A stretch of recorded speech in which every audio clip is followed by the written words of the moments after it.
पौराणिक मान्यता है कि अगर आपके पितर नाराज होते हैं तो आप जीवन के किसी भी क्षेत्र में तरक्की नहीं कर पाते, आपके काम बनते बनते बिगड़ने लगते हैं। आइए जानते हैं पितरों के नाराज होने के कुछ संकेत और पितृदोष मुक्ति के विशेष उपाय। इस साल पितृपक्ष का आरंभ 17 सितंबर से होने जा रहा है, लेकिन 18 सितंबर से पिंडदान, ब्राह्मण भोजन, तर्पण, दान जैसे कार्य किए जाएंगे, क्योंकि हिंदू पंचांग के अनुसार 17 सितंबर को ऋषिमुनियों के नाम से तर्पण किया जाएगा। ऐसे में पितृपक्ष का आरंभ 18 सितंबर और समापन 2 अक्टूबर को होगा। आप अगर पितृदोष से पीड़ित हैं तो आप कुछ संकेतों से इस बात को जान सकते हैं और कुछ विशेष उपायों से उन्हें मना भी सकते हैं। नंबर 1, पौराणिक मान्यता के अनुसार अगर किसी व्यक्ति पर पितृदोष लगा होता है तो बहुत चाहने और कोशिशों के बाद भी उसका वंश आगे नहीं बढ़ पाता है। इसका अर्थ यह है कि संतान उत्पत्ति में बहुत सी बाधाओं का सामना करना पड़ता है। नंबर 2, हर व्यक्ति के जीवन में छोटी मोटी दुर्घटनाएं होती रहती है, लेकिन जब आपके घर में कुछ दिनों में ही एक के बाद एक दुर्घटनाएं बढ़ती रहती है तो आपको समझ जाना चाहिए कि इसका कारण पितृदोष हो सकता है। ऐसे में इस संकेत को समझकर आपको कुछ विशेष उपाय जरूर करने चाहिए।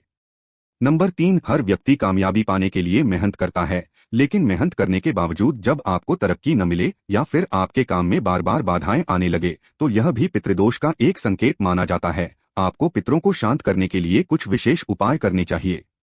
नंबर 4, घर में पीपल के पेड़ का उगना भी पितृदोष की निशानी है। कभी कभी घर की दीवारों, छत या घर के आंगन में पीपल का पौधा अपने आप उगाता है। घर में पीपल के पेड़ का उगना शुभ नहीं माना जाता, उससे घर में नकारात्मकता बढ़ती है और यह पितृदोष होने का संकेत देता है। नंबर 5, आपके घर में अगर कोई मांगलिक कार्य करने की तैयारी के बीच कोई बाधा बार बार खड़ी हो जाती है तो आपको समझ जाना चाहिए कि आपके पितर आपसे खुश नहीं हैं और किसी न किसी कारण से वे आपसे नाराज हैं। ऐसे में पितरों को शांत करने के लिए कुछ उपाय करने चाहिए। अब जानते हैं पितरों को मनाने के लिए क्या करें। आपको पितृपक्ष में उनका तर्पण, पिंडदान और श्राद्ध कर्म जरूर करना चाहिए। इससे पितरों की नाराजगी से मुक्ति मिलती है।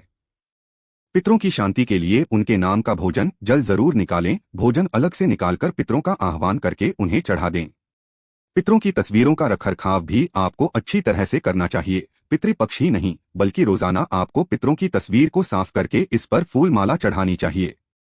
पितृपक्ष में पितरों के नाम का दिया जरूर निकालना चाहिए। पौराणिक मान्यता है कि पितृपक्ष में पितर धरती पर आते हैं, इसलिए दक्षिण दिशा में पितरों के नाम का दिया जरूर निकालना चाहिए।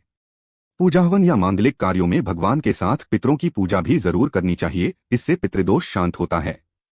पितरों को शांत करने के लिए आपको ज्यादा से ज्यादा दान जरूर करना चाहिए। पौराणिक मान्यता है कि दान पुण्य से भी पितृदोष से मुक्ति मिलती है।